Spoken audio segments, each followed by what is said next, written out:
Muito bem, vamos dar início então ao nosso estudo do Catecismo. Estamos aqui reunidos em nome do Pai, do Filho e do Espírito Santo.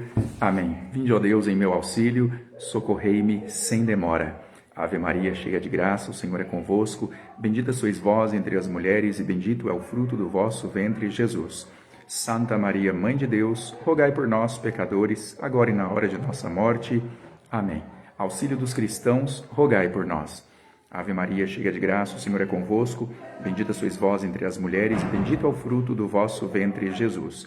Santa Maria, Mãe de Deus, rogai por nós, pecadores, agora e na hora de nossa morte. Amém. Santo Tomás de Aquino, rogai por nós. Santo Agostinho, rogai por nós. São José, rogai por nós. Divino Espírito Santo, iluminai-nos. Sagrado coração de Jesus, confio e espero em vós. Doce coração de Maria, seja nossa salvação. Dai-nos, ó Virgem pura, fé, pureza e bravura. Em nome do Pai, do Filho e do Espírito Santo. Amém. Então agora a gente vai entrar na parte do valor e dos efeitos da Eucaristia. Vamos acompanhar aqui na página 282 da minha edição, que é essa meio bege, que é a do PDF também, né? Então vamos lá. No entanto, com relação ao que se pode dizer da admirável virtude e dos frutos deste sacramento, não há nenhuma classe de fiéis para os quais esse conhecimento não seja possível e até sumamente necessário. Força é reconhecer que, se alargarmos bastante a explicação deste sacramento, temos por fim principal que os fiéis compreendam a utilidade da Eucaristia. Como, porém, não há termos humanos que possam exprimir adequadamente suas imensas vantagens e aplicações, os padres procurarão, pelo menos, tratar um ou outro ponto para mostrarem quanta não é a abundância e a afluência de todos os bens que se encerram nestes sagrados mistérios. Então, não há língua suficiente para proclamar as glórias da Santa Eucaristia. Então, por mais que a gente tente, nunca vamos atingir com perfeição essa expressão da glória da Eucaristia. Primeira coisa que é fonte de todas as graças. Conseguirão os padres demonstrá-lo até certo ponto se, depois de exposta a virtude e a natureza de todos os sacramentos, compararem a Eucaristia a uma fonte viva e os demais a regos de água. Na verdade, a Eucaristia deve ser forçosamente considerada como a fonte de todas as graças, porque encerra em si mesma, de modo admirável, a própria fonte de todos os dons e carismas celestiais. Cristo, Senhor nosso, o autor de todos os sacramentos, do qual promanam como de uma fonte todos os valores e perfeições que possa haver nos demais sacramentos. Então, o sacramento da Eucaristia é a fonte e os demais 6 sacramentos são como se fossem os regatos, né? Os riozinhos que advêm da Eucaristia. Sendo assim, podemos, sem mais, concluir que desta fonte divina, da divina graça, procedem os imensos benefícios que nos são dispensados neste sacramento. Número 2. Efeitos como alimento espiritual. Muito prático será também considerar como ponto de partida a própria natureza do pão e do vinho, enquanto são os sinais simbólicos deste sacramento. Os mesmos efeitos que o pão e o vinho produzem no corpo, a Eucaristia também os produz todos, de modo mais elevado e mais perfeito para a salvação e bem-aventurança da alma. Então, o pão salva a morte pela nutrição, pelas vitaminas. A Eucaristia salva do inferno, que é a morte das mortes, né? Nos leva para o céu. Letra A. Viver por Cristo, que é a graça santificante. Viver por Cristo. Verdade é que este sacramento não se assimila à nossa natureza, como o faz o pão e o vinho, claro, né? Mas somos nós que, de certo modo, nos convertemos em sua natureza. Então, quando a gente come qualquer alimento, a gente transforma o alimento no nosso corpo. Então, eu como uma barra de chocolate, o chocolate vira o meu corpo. Porque o meu corpo, o fígado, o rim, o estômago, o sangue, ele vai filtrar aquele chocolate e vai transformar tudo que está no chocolate em mim, no meu DNA, em mim, né? Na Eucaristia é o contrário. Não é o meu corpo que faz a Eucaristia ficar como eu. É meu corpo que fica conforme a Eucaristia. Ao contrário. Que é o Cristo, é o contrário.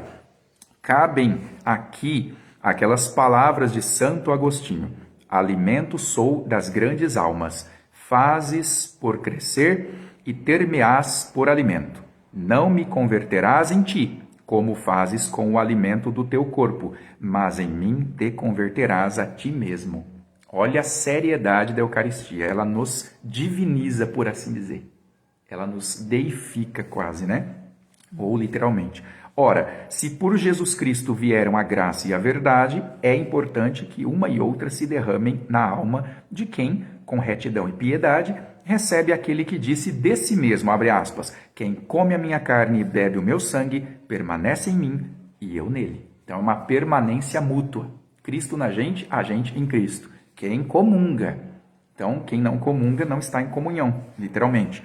Sem dúvida alguma, quem toma a Eucaristia com fervor e piedade, de tal maneira acolhe dentro de si quem? O Filho de Deus, que se integra em seu corpo como um membro vivo, de acordo com o que está escrito, abre aspas, aquele que me toma por alimento viverá por minha causa. Por isso que os mártires deram a vida com tanto afinco, sem fazer conta da própria vida, porque estavam em comunhão perfeita com Cristo nosso Senhor.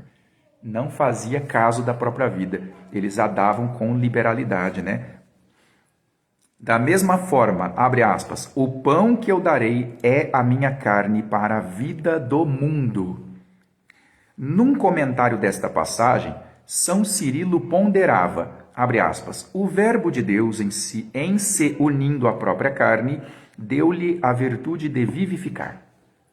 Portanto, nada é mais consentâneo de que ele se una aos nossos corpos de um modo misterioso, mediante a sua sagrada carne e o seu precioso sangue, que recebemos no pão e no vinho pela bênção vivificante da consagração. Corolário do Catecismo. A Eucaristia pressupõe a graça primeira. Então, antes da Eucaristia, você tem que ter a graça primeira. Como que é isso? Como se diz que a Eucaristia confere a graça, os padres devem observar que isto não é para se entender como se não fosse preciso adquirir antes o estado de graça, quando alguém quer receber a Eucaristia, de maneira real e frutuosa. Assim como a um cadáver nada aproveita o alimento natural, porque quem está morto não come e não bebe, assim também é coisa vista que os sagrados mistérios não aproveitam de modo algum a alma que esteja privada da vida sobrenatural. Então o catecismo coloca a comparação. Quem está a 7 palmos de fundura no cemitério não almoça e não janta mais. Não faz sentido o que as outras seitas levam para os defuntos lá, cenoura, chá, né? Tem outras, os orientais levam comidinha, né? Tudo bonitinho, bolinho, bolachinha, chazinho, achando que eles vão passar fome, né? Então precisa levar alguma coisa. Não. Da mesma forma que não faz o menor sentido dar comida para eles, não faz sentido alguém em pecado mortal comungar. Está morto? Está morto. Você vai dar comida para o morto. Então o catecismo que está colocando isso. Então ele diz, a presença das espécies de pão e de vinho indica também que eles foram instituídos não para restituir, mas para conservar a vida da alma. Então a Eucaristia não é para eu me reatar com Deus, é para me manter com Deus, ou seja, para manter a relação que eu já tenho. Então ninguém pode comungar se não estiver em estado de graça. E aqui ele está colocando o estado de graça primeira, que é aquela ausência de pecado mortal, pelo menos, né? E a predisposição piedosa, né? Tem que ter uma vontade piedosa de comungar, e não simplesmente por aparência. Há razões para assim falarmos. A graça primeira, com a qual devem estar previamente ornados todos aqueles que se atrevem, olha como que o catecismo coloca, todos aqueles que se atrevem a tocar com a boca a Sagrada Eucaristia. Hoje toca com a mão, né? O catecismo até adverte, se atrevem a tocar com a boca. Para não comerem e beberem a sua própria condenação, ela não é dada a ninguém que não tenha pelo menos o desejo e a intenção de receber este sacramento. Pois a Eucaristia é o fim de todos os sacramentos, É o emblema da mais estreita unidade da igreja. E fora da igreja, ninguém pode conseguir a graça. Então, é simplesmente fatal isso aqui, É daí né? que o Papa Bento XVI falou que fora da igreja não há salvação, será? Mas Essa não é o frase Papa aí? que não é o Papa que disse, né? O Papa Bento. O Papa Bento só retomou isso na Dominus Iesus, né? Quando ele nem era Papa, no ano 2000. Mas quem disse isso foi, acho que Santo Atanásio, ou no começo aqui no primeiro credo que a gente leu, acho que Niceno. Não, antes do credo niceno tem uma parte que fala que nós temos que crer que ninguém, com certeza, poderá se salvar fora da igreja. Letra B, fortalecimento da alma e gosto pelas coisas divinas. Então, para ficar claro, a Eucaristia não é igual o sacramento da penitência, que reata a nossa relação com Deus. A Eucaristia é para você manter o que você já tem com Deus. Então, quem acha que está em pecado mortal, vou na missa comungar para pedir perdão. Eu vou me reatar com Deus, eu vou na fila da comunhão. Errado, porque você está morto. Aquele alimento não é para você. Para você é o sacramento da confissão. Aí lavou a alma, agora vai comungar, porque agora você atou com Deus. E agora você vai lá comungar no outro dia, ou na missa no mesmo dia, para manter alimentada aquela intenção de não romper com Deus. É a mesma coisa a pessoa que está viva. Você já tem o corpo, o sangue está funcionando no seu corpo, você está vivo, a alma está no corpo, beleza, agora vai almoçar para manter o corpo vivo, porque você já está vivo. Agora vai chegar no túmulo de um defunto e vai dar comida para ele para quê? A não ser que você ressuscite igual Lázaro, que voltou a viver. O que Deus mandou para ele? O que Cristo falou? Tragam comida para ele, porque ele estava vivo. Voltou a viver, então faz sentido dar comida para ele. Quando aquela menina tinha morrido e Cristo falou para ela, não, ela não morreu não, ela está dormindo, e todo mundo caçoou de Jesus. Talita cum. Então ele fala, come, dá uma comida para ela.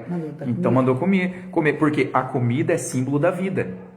Tanto é que a gente se preocupa com a criança, não está comendo, é perigoso, porque tem a ver com a vida. E a mesma coisa, se a gente se preocupa com o almoço e a janta, e a Eucaristia? Mas uma coisa que eu sempre fico, assim, não é nada a ver com a Eucaristia, né? Não sei se cabe dizer isso, mas pedir oração a pessoa que a gente sabe que está em pecado mortal. Reza por fulano que está doente. Então, tem que rezar para Deus converter, ué. Não, a pessoa que está em pecado mortal, a gente pedir oração para ela, ajudar na oração para alguém que está pedindo. Alguém está pedindo oração para sarar de uma ansiedade, da coronavírus, por exemplo, que está aí agora. As pessoas pedem e a gente sabe que a pessoa está em pecado mortal. E aí, reza por ela. Né? Mas rezar nunca é demais. A pessoa com pecado mortal rezar para outra pessoa. Sim, mas aí ela pode acreditar que está sendo ouvida, né? Mas ela não tem mérito nenhum. A gente já não tem. Está rompida com Deus. Então, a gente já não tem mérito. Se estiver em pecado mortal, pior ainda, né? Deus não ouve a oração da pessoa, então? Não vou dizer por Deus, né? Mas pelo que a gente tem aqui as indicações, é quase certo que não. Porque se ela não está em comunhão com Deus, que conversa que ela tem com Deus? Oração... Nem ela rezando para outra pessoa? Mas ela não está em comunhão com Deus. É a mesma coisa, você tá preso, você vai pedir para o presidente fazer alguma coisa? Você não tem direito de falar mais nada, você está preso. Então tem que pedir oração só para quem está em graça? Só tem direito de andar na rua quem está livre da cadeia. Quem está na cadeia não pode andar na esquina. Então, quem está preso com Deus ali no pecado mortal, que direito ele tem de falar alguma coisa para Deus? Dá a graça para fulano de tal, e Deus olha para ele, quem é você? Eu não te conheço. E Jesus não falou que vão chegar muitos falando, Senhor, eu preguei em teu nome, e ele vai falar, não vos conheço. Ele não vai ouvir. Se ele não vai ouvir estes que ele não conhece, que pregaram no nome dele, imagina a pessoa em pecado mortal pedindo cura para alguém. Não faz sentido. Para que Deus vai atender essa pessoa? É complicado. Que mérito que ela tem para pedir cura para alguém? Que direito ela tem? Deus vai olhar para ela e falar assim, mas o que você me apresenta para eu olhar para você com compaixão se você não quer fazer o que eu mando? Você está em pecado mortal? A pessoa tem o dom da cura, o dom da profecia. Não, mas aí é outra coisa. O dom é irrevogável. Se ela tem o dom, ela cura a pessoa. Então, mesmo o pecado mortal? Mas ela tem o dom. O pecado mortal não tem nada a ver com dom. O padre pode estar em pecado mortal. A mão dele consagra a Eucaristia. O que tem a ver o pecado do padre com a Eucaristia? Está rompido com Deus. Não, ele sim, mas e o poder da mão dele? Está rompido? A oração também, acho que não... É igual o fariseu. Jesus não condenou os fariseus, mas ele não falou para os judeus, ouçam o que eles falam quando eles estão falando da Escritura. Porque quando eles ensinam, eles se sentam na cadeira de Moisés. Então, o que eles estão falando é objetivamente certo, independente do pecado deles de vaidade.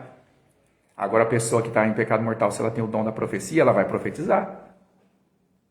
Deus não tira o dom porque a pessoa está em pecado. Senão ele tirava a chave da mão de Pedro. Da intercessão. São Pedro não negou 3 vezes, não excomungou Deus, porque ele tinha as chaves. Se ele tinha as chaves dos céus e ele negou Cristo 3 vezes, e o 3 é um número muito preciso e simbólico na Bíblia, ele baniu Deus perfeitamente do coração dele. Não conheço. Segunda vez, não conheço. Terceira vez, não conheço. Ou seja, ele negou 3 vezes, e aí o que acontece? Deus não tirou dele a autoridade de Papa. Imagina o dom. Então, era o dom da intercessão, acho que não é nome de intercessão, dom da cura, da oração. Então, a pessoa está em pecado mortal, ele tem o dom, Deus vai ouvir a oração dele e sarar aquela pessoa. Então, eu não sei se entra, porque o dom da cura, não sei se ele tem a ver com a oração. Porque tem o dom da fé também. Tem o dom da fé, São Paulo fala, nem todos têm a fé. Então, orai uns pelos outros, porque nem todos têm a fé. Fazer penitência. Difícil, é complicado essa questão aí. Porque uma coisa é o dom de impor as mãos, sei lá, fazer uma coisa assim. É igual um músico. Um músico pode ser um maconheiro, pode ser um santo, mas o dom de tocar continua nele. Ele toca música bonita. Pode ser um cara que adora o diabo, mas quando ele abre a boca todo mundo chora, porque a voz é bonita. Ele canta. O dom dele toca as pessoas, independente do pecado que ele tem. Ele pode estar excomungado e vai para o quinto dos infernos, mas está fazendo o povo chorar naquele palco. Então o dom de Deus é irrevogável, né? Deus não tira os dons. Por isso que ele vai cobrar de quem tem pecado mortal, porque ele vai falar, eu te dei o dom e você fez mau uso. Os talentos, que daí cai nos talentos. E outra, se a pessoa está excomungada, como é que ela vai agir para fazer o bem? Se ela está desligada de Deus, ela vai querer fazer caridade aonde? Se Deus é caridade. Quem não está com caridade não está com Deus. Então a pessoa pode até ter o dom, mas ela não vai querer exercer. Ela está excomungada, ela não tem vontade de rezar. Tem isso também. Então ela está desligada, né? Então aqui ele coloca assim, fortalecimento da alma e gosto pelas coisas divinas. Então quem comunga fortalece a alma e aumenta o gosto pelas coisas divinas. Então a outra razão, o alimento espiritual não só conserva o corpo, mas também o faz crescer. Quer dizer que a gente comungando constantemente, a gente está aumentando a nossa própria graça diante de Deus, contanto que com intenção, né? Ao paladar, proporciona-lhe todos os dias novos prazeres e regalos. Ele não está falando do paladar, do sabor do azedo, do amargo, do doce. Ele está falando aqui do paladar, que é o gosto pelas coisas de Deus. Quanto mais você comunga, mais você tem vontade de rezar e de comungar e de sofrer pelo próximo. Ali nessa parte do catecismo da Eucaristia, dá muita vontade mais de comungar, comunhão diária e tudo. Mas e agora? A gente vai na missa, o padre não dá na boca. Então. Eu acabou de falar aí que tem que comungar na boca. Então, a gente fica com vontade de comungar e não vai, não consegue. Mas isso aí é por causa de quê? É culpa nossa? Tá difícil ultimamente, né? Não é culpa nossa. É o que também faz o alimento da Eucaristia. Não só sustenta a alma, mas dá-lhe também novas forças. Faz com que o espírito se deixe enlevar cada vez mais pelo gosto das coisas divinas. Então, olha lá. Por conseguinte, razões há para se dizer, com toda justeza e verdade, que este sacramento confere a graça por excelência. Com fundamento pode comparar-se ao maná. Lembra do maná do deserto, né? O pão que matava a fome do corpo, que já era também um símbolo, uma prefiguração da Eucaristia, né? Então, no qual se experimentava a suavidade de todos os sabores, porque, segundo o Antigo Testamento, o maná era aquele, como se fosse um fenômeno, né? Pairando dos céus, caindo sobre o solo, cobrindo todo o chão, ficando aquela paisagem, né? E quem comia sentia os sabores variados, era uma coisa assim miraculosa mesmo, né? E a Eucaristia é isto daí elevado à potência infinita, né? Letra C, extinção das faltas veniais. Então, aqui é interessante também. O catecismo aponta que quando a gente comunga, os nossos pecados veniais, a nossa mentirinha, a nossa gulazinha, nossa vaidadezinha, né? A nossa irazinha, aquela coisa que não chega a matar a nossa alma e romper a nossa relação íntima com Deus, mas enfraquece, né, a nossa caminhada. Esta relação de atrito com o Espírito Santo, ela é, vamos dizer assim, ela é retificada pela comunhão. A Eucaristia vem, entra em nosso corpo e como uma luz de um farol na escuridão vai iluminando tudo. Ou seja, banindo aqueles resquícios, né? Aquele ruído que tem dentro da nossa alma, que são os pecados veniais. Mas nunca os mortais, né? Não adianta comungar para tentar apagar pecado mortal. Na verdade, você vai piorar a sua situação se tentar comungar em estado de pecado mortal, né? Só a confissão nesse caso. O que a alma perde pelo ardor das paixões, Quando comete pequenas faltas em matéria leve, a Eucaristia lhe restitui integralmente pela eliminação das próprias faltas menores. Olha só. Então, quando eu comungo, meu pecado venial é apagado pela minha intenção de me relacionar mais com Cristo. A minha intenção de me relacionar intimamente com Cristo me faz fugir desse pecado e ele é apagado de mim. Assiste-lhe, pois, toda a razão quando Santo Ambrósio diz deste celestial sacramento, abre aspas, toma-se este pão de cada dia para remediar as fraquezas de cada dia. Isto, porém, só tem aplicação aos pecados em que a alma se não deixa levar a um consentimento plenamente voluntário. Letra D. Preservação de pecados mortais. Então, a gente comunga para ter, vamos dizer aqui, ela pressupõe a graça primeira, né? Como a gente viu. Então, você comunga para fortalecer a sua relação com Cristo, uma relação que você já tem que ter antes de entrar na fila da comunhão. Você não pode estar em pecado mortal. Você já tem que ter amizade com Deus. Vai lá, comunga para fortalecer. Você vai lá para buscar essa força. Letra C. Você vai também para extinguir todo o seu pecado venial. Você vai lá para lavar a sua alma. É como se fosse uma espécie de ato penitencial também, né? É um banho, porque você toma esse alimento e apaga as faltas veniais. E agora a gente vai ler aqui preservação de pecados mortais. Então, olha só que interessante. É mais difícil cair no pecado mortal quem comunga com frequência com devidas intenções. Os mistérios eucarísticos possuem ainda a virtude de conservar-nos puros e limpos de pecados mortais, indenes nos assaltos das tentações, premunindo a alma com uma espécie de remédio celestial para que o veneno de alguma paixão mortífera não a possa facilmente contagiar e corromper. Aqui também a gente pode pensar assim, ninguém é capaz de não pecar. Ninguém é capaz de não pecar. Fala assim, não, eu sou impecável, eu nunca vou pecar. Não tem como dizer isso, porque eu não sou capaz de fazer uma coisa boa se o Espírito Santo não agir por meio de mim.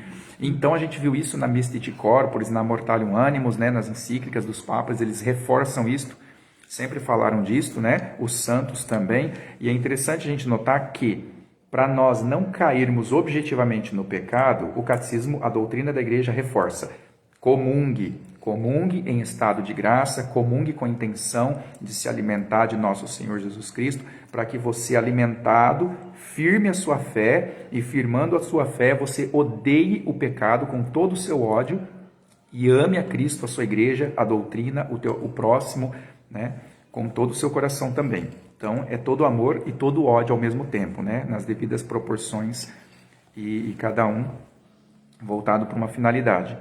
Então aqui a Eucaristia vai nos prevenir do pecado mortal. Por isso mesmo, como nolo atesta São Cipriano, quando os tiranos da época arrastavam arbitrariamente os fiéis aos suplícios e à pena de morte por terem confessado a sua fé cristã, era antigo costume da Igreja Católica administrarem-lhes, os bispos, o sacramento do corpo e sangue de Nosso Senhor, para que os mártires não desfalecessem nessa luta pela salvação, assoberbados talvez pela veemência das dores.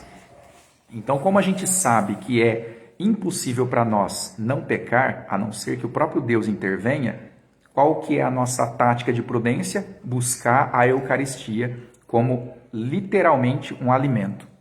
Eu vou comer o corpo e sangue de Cristo porque eu preciso dessa refeição, que é a refeição fruto do sacrifício. A força, né? A força que vem desse sacrifício. Letra E. Você também tem que comungar pela moderação da concupiscência. Moderação porque você busca a virtude. Ademais, a Eucaristia refreia e modera as paixões da carne. Então, aquilo que Platão, que os filósofos gregos, os mais sábios pagãos, ansiavam, sonhavam, buscavam, tateando no escuro do paganismo, né? Buscando apenas com a luz natural da razão, que é imperfeita, sem a revelação, aquilo que eles buscavam com a ideia de virtude como causa da felicidade humana, eles nunca conseguiram, porque não tiveram a revelação.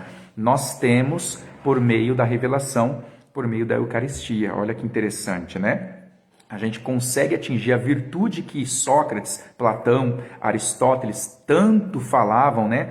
Aquelas que eles tanto elogiavam na Ética Nicômaco de Aristóteles e tal, Mas aquilo era impossível de ser atingido porque o Espírito Santo não estava assistindo plenamente, né? Somente de uma forma indireta.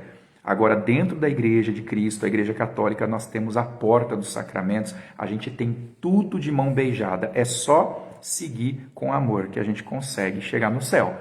É o próprio Cristo que está nos dizendo isto, olha só.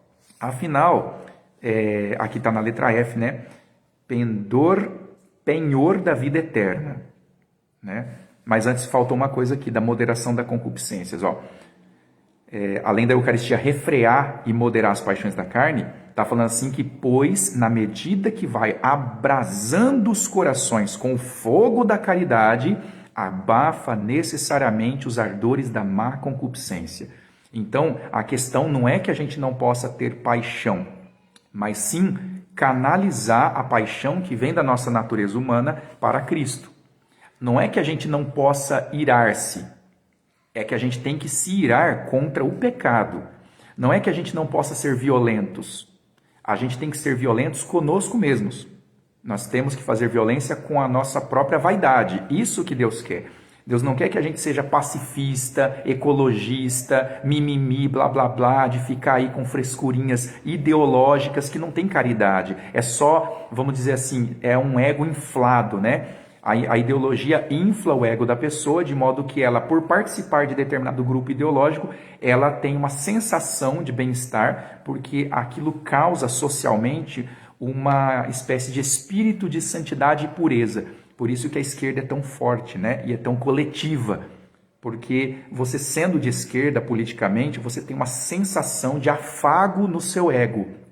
Uma coisa que te diz que você é do bem. Tudo que você disser, mesmo que você apoie regimes totalitários, regimes assassinos e tiranos, você é do bem, então você pode dizer. Agora, Deus não pede para você não fazer violência, Deus não pede para você não fazer guerra, mas Ele pede para você fazer guerra contra o inimigo certo, para você fazer violência contra o inimigo certo, para você se irar contra o inimigo certo. Não é para parar de se irar, porque a ira está na gente.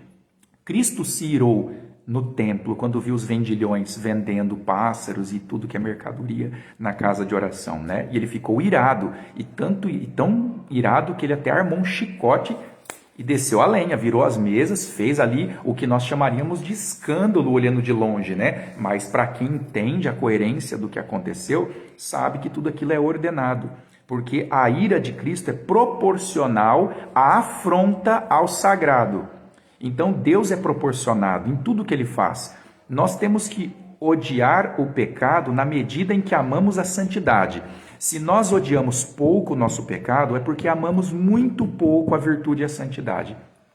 Se nós nos sacrificamos pouco, é porque amamos pouco, né? Porque a medida de Cristo, a medida do amor de Cristo está no ato que Ele fez, a paixão, derramou até a última gota de sangue. Isto é um termômetro para verificar qual é o grau de amor que Ele tem por nós. Ele tem um amor tão grande que Ele se dá para se consumir plenamente, Ele se dá à morte em troca da nossa salvação. E o que a gente tem que fazer? Nós também temos que dar a nossa vida para Ele. E aí fecha o ciclo, né? Que a gente chama de comunhão, que é o sacramento da Eucaristia. Comunhão. Comum, né? Como um. Que nós e Cristo sejamos como um. Esta é a vontade dele, porque ele disse que ele e o Pai eram um. E assim como ele e o Pai eram um, ele queria que todos fossem com ele um também, para que, assim como a Santíssima Trindade são três em um, é um Deus em três pessoas, que nós, por analogia, sejamos um com os três, com as três pessoas, né? Então, penhor da vida eterna.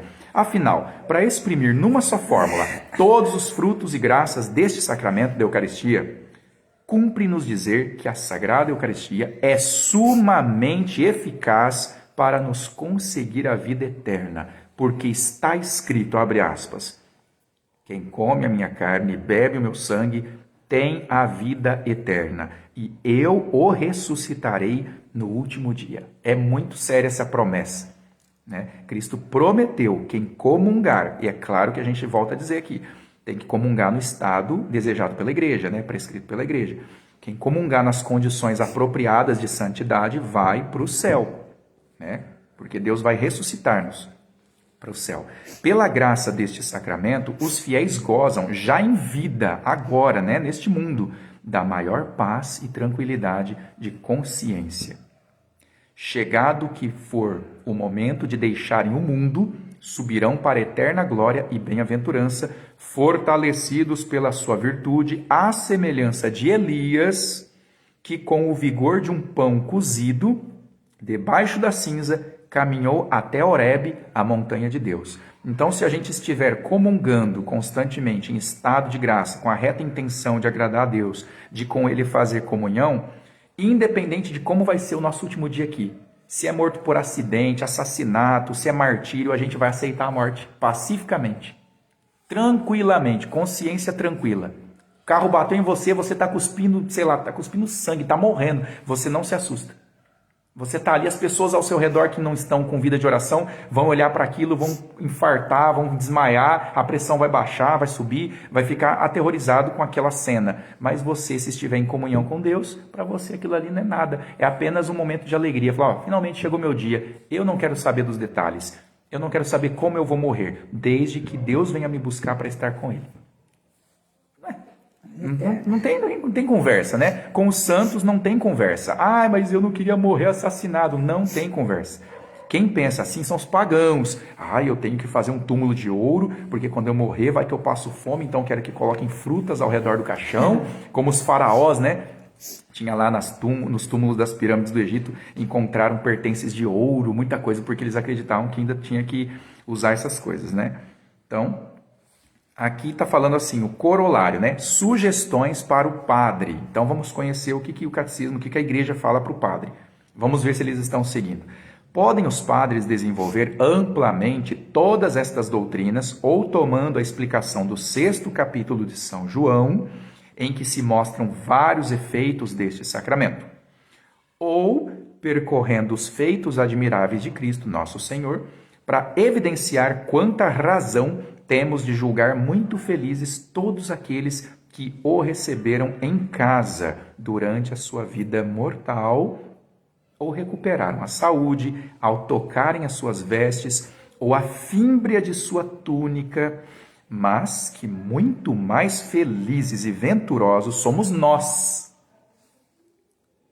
pois ele não despreza de entrar em nossas almas, revestido de glória imortal, para lhes curar todas as feridas, para as unir a si mesmo, depois de tê-las ornado com os mais ricos dons de sua graça. Então, se a gente lê o Evangelho, os 4 evangelistas, e a gente fica admirado de Cristo ter visitado as pessoas e comido com elas à mesa, fala, eu queria ser um daqueles anfitriões que receberam nosso Senhor para poder comer e conversar à mesa com Ele.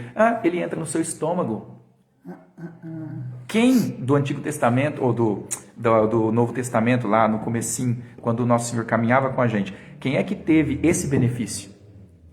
De não só ouvir Cristo, mas de o comer, de colocar dentro de você. Ele não fez morada na nossa casa de pedra, de paredes, e teto, e forro, e piso, portas e janelas. Ele faz morada na nossa alma e no nosso corpo. Então, isso sim é estupendo, comparando, né? Por isso que o catecismo fala que nós somos mais bem-aventurados do que qualquer pessoa que viveu fisicamente com ele na terra antes dele subir. Mas a maioria da gente não sente assim, porque não é doutrinado.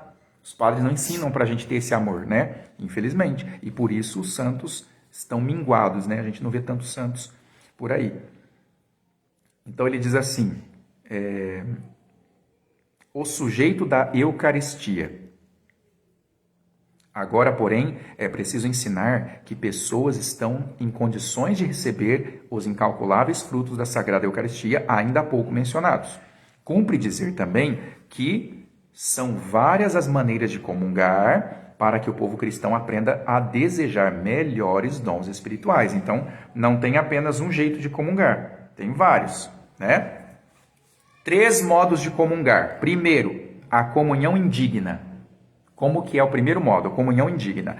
Conforme lemos no Concílio Tridentino, nossos antigos mestres distinguiam com muito acerto 3 modos de se receber a comunhão. Alguns cristãos só recebem o sacramento.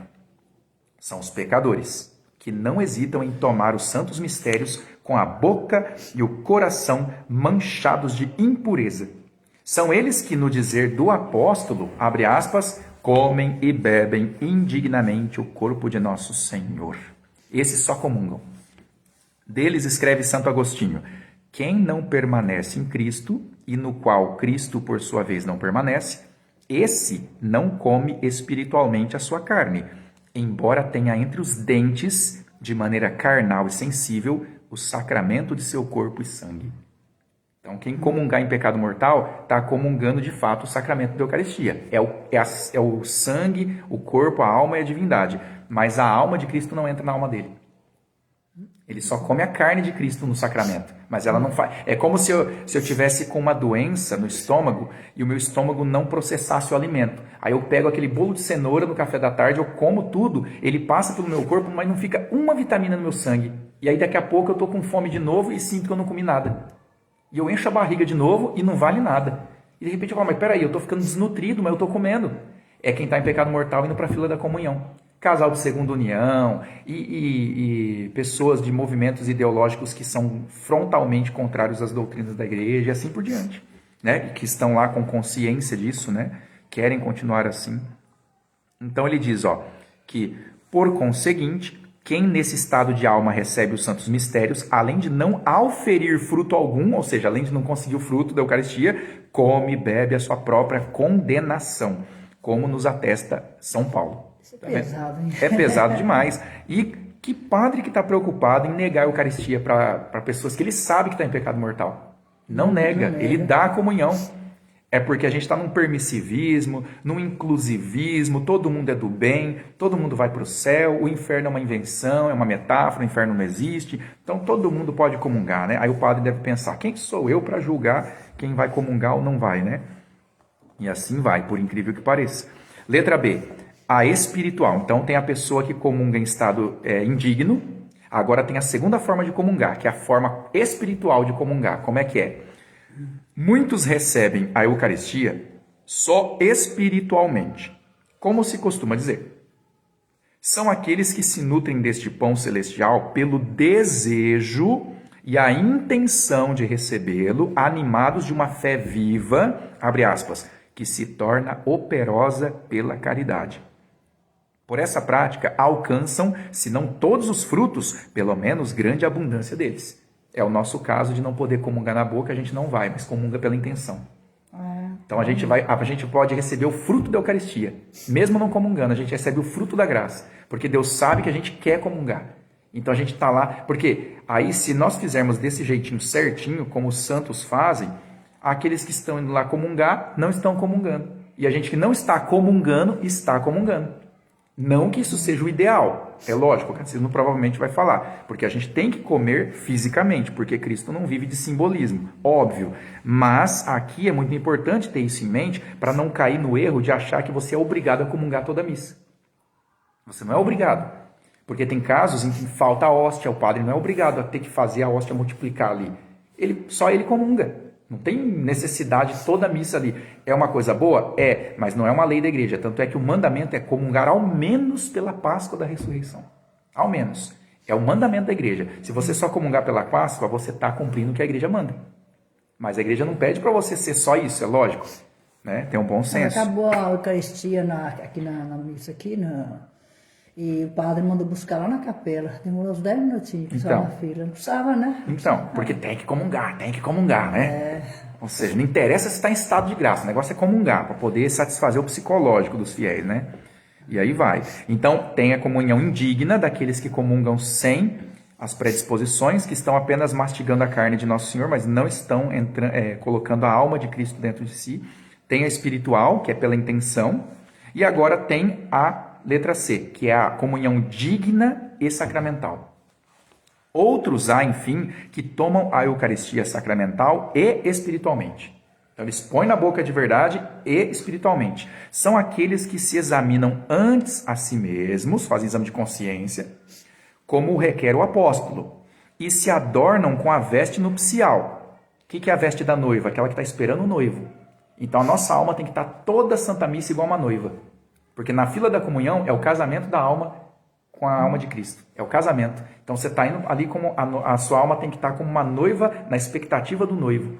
Tem que estar com essa ânsia, né?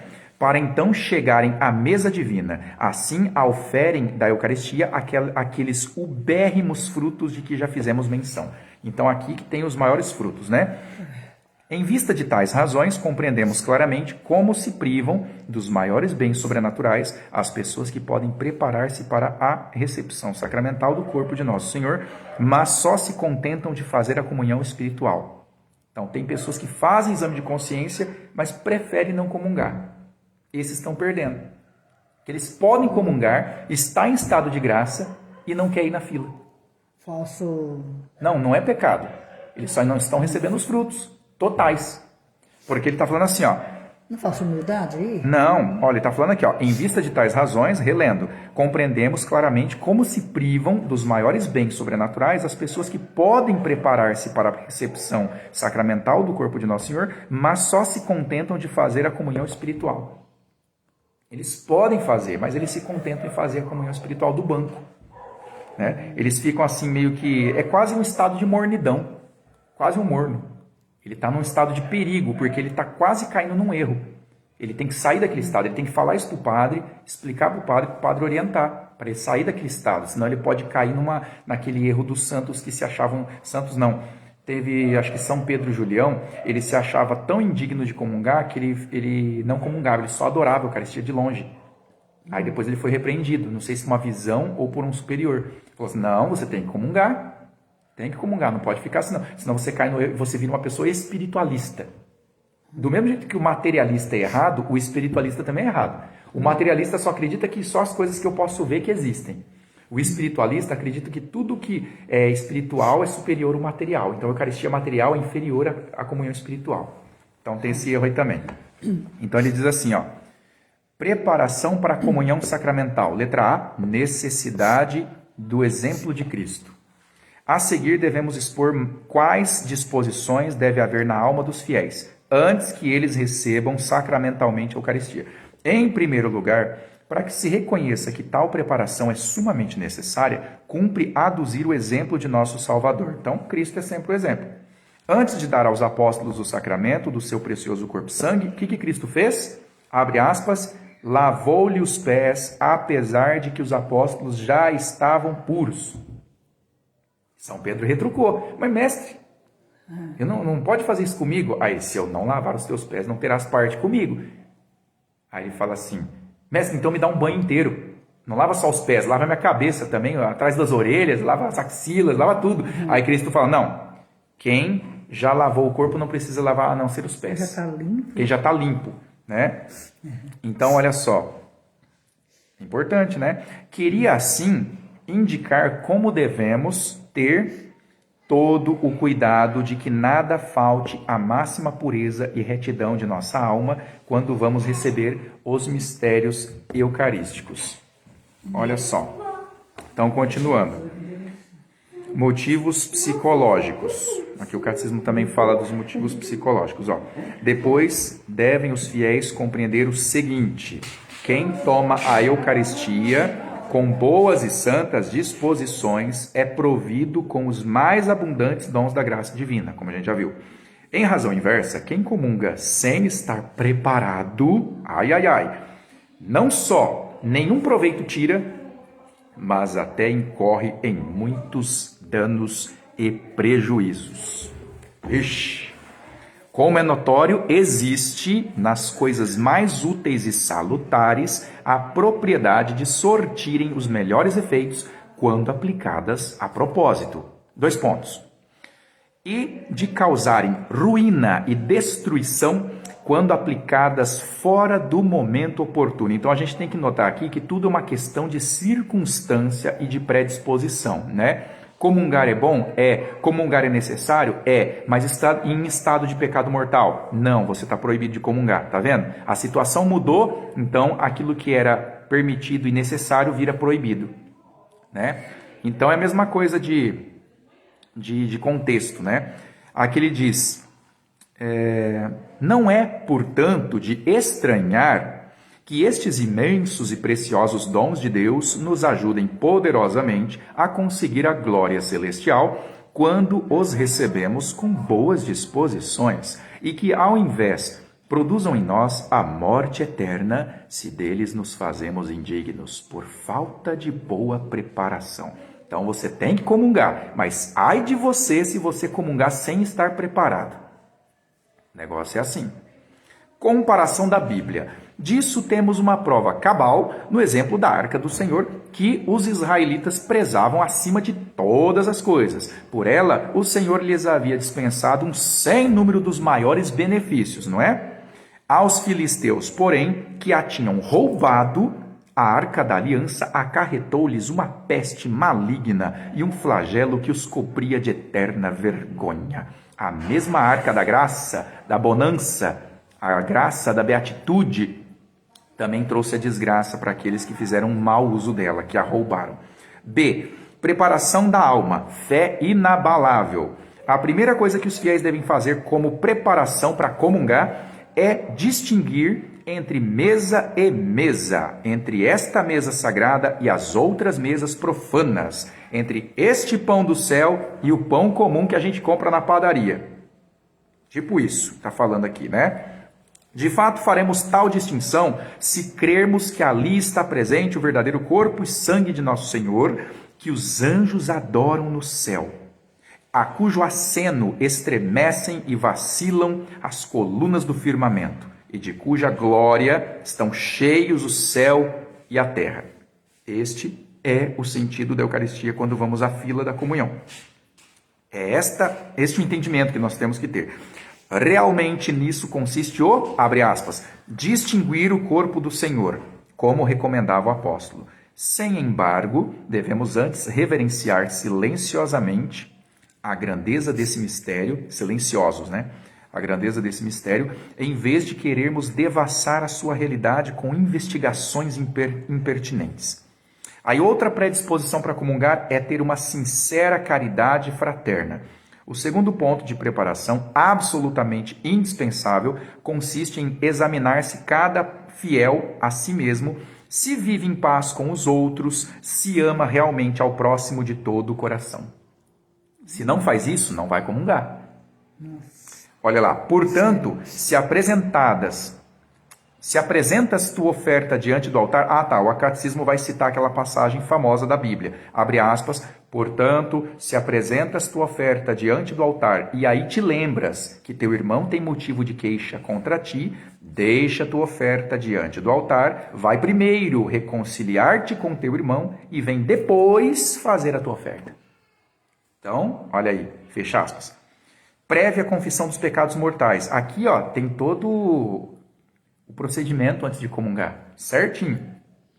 Prévia confissão dos pecados mortais. Então, além de nós termos uma preparação de fé inabalável, de que é o corpo, sangue, alma e divindade de nosso Senhor Jesus Cristo, presente no pão e no vinho ali, que se transubstanciam, né? Na essência, na substância do corpo e sangue, alma e divindade, nós também temos que ter uma sincera caridade fraterna, comungar sabendo que eu não tenho nada contra ninguém, eu não tenho ninguém se queixando contra mim por falta de caridade. Se tiver e eu me lembrar, eu não vou na fila da comunhão, primeiro eu vou lá pedir perdão. Depois eu vou comungar e vou confessar também. Então tem que ter o quê?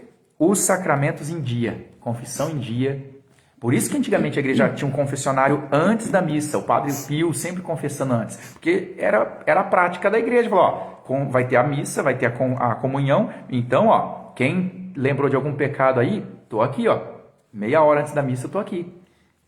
Mas hoje não precisa confessar mais, né? Não tem mais confessionário, os padres marcam o horário no meio da semana, a missa de domingo não tem confissão antes. Minha mãe fala que o padre contava quantas pessoas se confessou, só eram as que iam comungar. Aí, ó. Ele sabia, ele consagrava só aquele tanto de hóstia. Mas ele está errado, segundo a igreja moderna, ele está errado, né? Hoje nas paróquias a gente olha para isso como uma coisa errada. O certo é que não precisa confessar. Todo mundo já é um santo em potencial, né? Como dizia o Karl Rahner, né, aquele teólogo moderno, os cristãos anônimos. Então aqui vem da sincera caridade fraterna. Essa prévia confissão dos pecados mortais é assim. Em seguida, devemos examinar cuidadosamente a nossa consciência, se ela não está talvez manchada de alguma culpa mortal, de que precisamos penitenciar-nos. Ela deve ser extinta antes de comungarmos, pelo remédio da contrição e da confissão. Então não tem boca. Comunhão só depois de confessar o pecado mortal, se tiver. Pois o Santo Concílio de Trento decretou que ninguém pode receber a Sagrada Eucaristia se a consciência o acusa de algum pecado mortal. Embora se julgue contrita, deve a pessoa purificar-se antes pela confissão sacramental, contanto que haja a presença de um sacerdote. Sentimentos de humildade. Então a gente também tem que ter isso. Afinal, devemos considerar no silêncio de nossas almas quanto somos indignos desta divina mercê que o Senhor nos dispensa. É só a gente lembrar que se não tomarmos banho, a gente fede. A gente não vale nada. Se a gente não escovar o dente, ninguém fica perto. Então, olha só, a flor, eu estava vendo um padre no YouTube falando, não sei que padre que era, passou por acaso ali, ele falou uma coisa que é verdade. A rosa, você amassa na sua mão, ela deixa um perfume. Ela sozinha tem perfume, ninguém perfuma a rosa. Ninguém vai lá embelezar a rosa, ela tem beleza própria e perfume próprio. E a gente? O perfume que a gente tem é só se a gente comprar no mercado e passar. E depois tem prazo de validade. Daqui a pouco ele está vencido, tem que passar de novo. Então a gente tem que ficar se maquiando o tempo inteiro para não feder, para não ser desagradável esteticamente, né? E tudo mais. Então a gente tem que ter humildade. Então aqui fala da Eucaristia também no sentido da humildade. De todo o coração repetiremos aquelas palavras do centurião, a cujo respeito o próprio Salvador disse que não havia encontrado tanta fé em Israel. Senhor, eu não sou digno de que entreis em minha casa. O centurião falou isso. Jesus se admirou e olhou para o lado e falou assim, eu estou admirado porque eu não encontrei em Israel esta fé que tu mostraste aqui diante de mim. Com essa frase, Senhor, eu não sou digno de que entreis em minha casa. Eu não sou digno. Ele reconheceu Jesus como Deus. Né? Reconheceu e ainda foi humilde ao extremo. Ele reconheceu Jesus e diante de Jesus falou assim, não, eu não posso te receber na minha casa pela minha indignidade.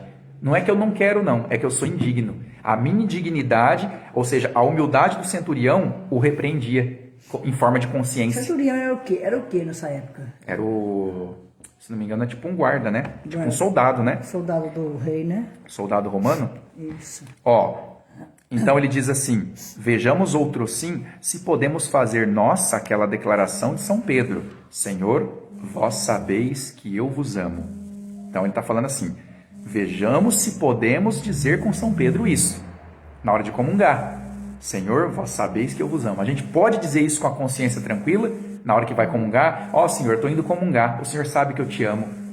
Pode dizer isso com sinceridade. Se a gente não puder dizer isso, é porque o nosso exame de consciência está em falta, está faltando. Liga para a Dani lá. E depois, pois não devemos esquecer aquele que, sem a veste nupcial, tomara lugar no banquete do Senhor, foi lançado num cárcere tenebroso e condenado a penas eternas. Letra C, preparação do corpo, jejum natural. Olha só como que a igreja é perfeita no ensinamento para nos guiar, colocando aí as placas de trânsito para a gente não se perder nesta via rumo ao céu, né? Então tá aqui uma outra placa de advertência, fazer jejum natural com o corpo mesmo. De mais a mais, não só a alma, mas também o corpo precisa de certas disposições. Para nos aproximarmos da Sagrada Mesa, devemos estar em jejum, de sorte que não tenhamos comido nem bebido nada em absoluto, desde a meia-noite antecedente até o momento de recebermos a Sagrada Eucaristia. Isso aqui já foi modificado pelos papas bem depois, né? Pio XII, São Pio X, João Paulo II, então mudou. Se não me engano, agora são 24 horas. Ficou mais fácil fazer o jejum, né? Também porque ficou mais difícil amar a Nosso Senhor. Então a igreja, na misericórdia, conforme as possibilidades e a autoridade que o próprio Cristo deu para ela abaixou a dificuldade penitencial, né? Das práticas aí ascéticas. Mas quem puder, quem quiser, né? Para agradar a Nosso Senhor, sentir, né, no mais íntimo do seu coração vontade, fique à vontade, Deus vai ficar feliz com isso, né? A abstenção do matrimônio, olha isso aqui, requer ainda a dignidade de tão sublime sacramento que as pessoas casadas se abstenham por alguns dias, a exemplo de Davi, que, antes de receber do sacerdote os pães de proposição, afiançou que ele e seus soldados, desde 3 dias, estavam longe das esposas. Olha só que interessante aqui, ó. Está falando que antes de comungar, além de um jejum, que é aqui no Catecismo de 1500, por aí, né? Então aqui é da meia-noite do dia anterior à comunhão. Depois eu falei aqui que os papas, Pio XII, São Pio X, João Paulo II colocou depois para 24 horas. Mas aqui está falando que também o casamento tem que se abster do ato matrimonial para comungar. Jejum também do casamento. Ó, são estas, pouco mais ou menos, as condições principais que os fiéis devem levar em conta a fim de se prepararem para uma frutuosa recepção dos sagrados mistérios. Outras disposições ainda, que se refiram à preparação, podem facilmente reduzir-se aos pontos já especificados. Deixa eu ver se aqui tem mais alguma coisa. Tem bastante. Então a gente pode parar por aqui que tem muita coisa pela frente, né? Então já deu bastante. Depois a gente começa a quinta que vem, se Deus quiser, ó, a frequência da comunhão, a desobrigação, a desobriga da Páscoa, né? E aí por diante. A gente vê hoje quão importante é a Eucaristia para nos manter unidos com Cristo, porque é o verdadeiro alimento material e espiritual que vai alimentar o nosso corpo e, sobretudo, nossa alma. A gente viu que a Eucaristia não deve ser consumida em pessoas cuja consciência os acusa de pecado mortal, porque uma das funções da Eucaristia, uma das suas utilidades é manter a amizade que a gente já deve ter com Deus. Já tem que estar em amizade com Deus. Então você vai comungar para manter, para fortificar, para aumentar aquela graça. E não para você reatar uma coisa que está rompida. Quem está rompido não deve comungar, tem que confessar primeiro. Então vamos pedir a bênção que Nossa Senhora passe à frente e nos confirme neste ensinamento, que ele frutifique em obras de caridade, para que, sobretudo, nós possamos herdar o paraíso. Em nome do Pai, do Filho e do Espírito Santo. Amém. Vinde, ó Deus, em meu auxílio. Socorrei-me sem demora. Ave Maria, cheia de graça, o Senhor é convosco. Bendita sois vós entre as mulheres, e bendito é o fruto do vosso ventre, Jesus. Santa Maria, Mãe de Deus, rogai por nós, pecadores, agora e na hora da nossa morte. Amém. Sede da sabedoria, rogai por nós. São José, rogai por nós. Doutor Angélico, rogai por nós. Doutor Seráfico, rogai por nós. Todos os santos e anjos de Deus, rogai por nós que recorremos a vós. Estivemos unidos e com a graça da Santíssima Trindade, permaneceremos até o céu, unidos em nome do Pai, e do Filho e do Espírito Santo. Amém. Salve Maria!